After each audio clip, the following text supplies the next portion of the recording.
I would come in, I would go straight to my box and say hi to my plants because I love my plants very much.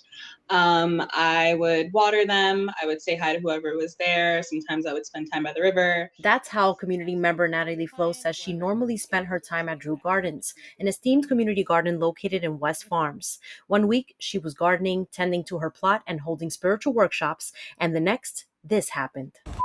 Wow, we respect nature here, right? Oh, wow. Don't throw me. Okay. The video posted on social media shows a garden member throwing plants and cursing at Flo and her friend.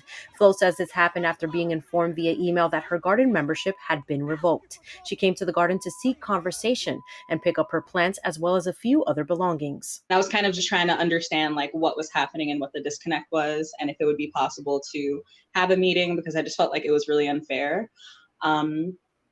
I did not expect anything to escalate to that level at all. So it was just very shocking for me, honestly. BronxNet reached out to Drew Gardens for a statement, and we have not heard back. However, through this Google review, an anonymous Drew Gardens admin stated that, quote, they were confronted by a disgruntled ex-garden member whose membership was revoked for planning and posting an event without board approval and using Drew Gardens for personal financial gain. Flo shares that she was planning to hold an event, but funds were going right back to the garden. Literally right after I posted the flyer is when they sent me the termination with all of these other bogus things.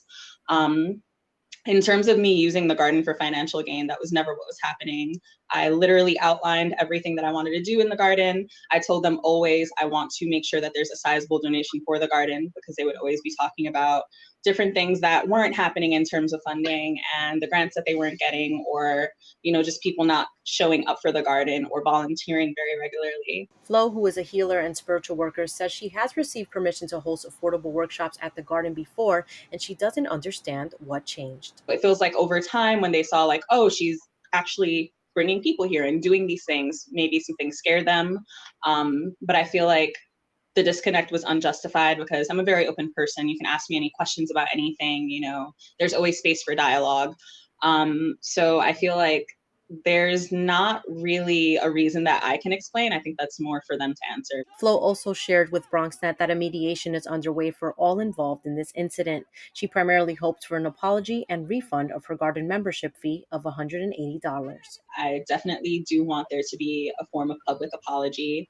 And overall, like the most important thing is that the administration of the garden goes to people who care and are able to hold space adequately while it's still being based in the community.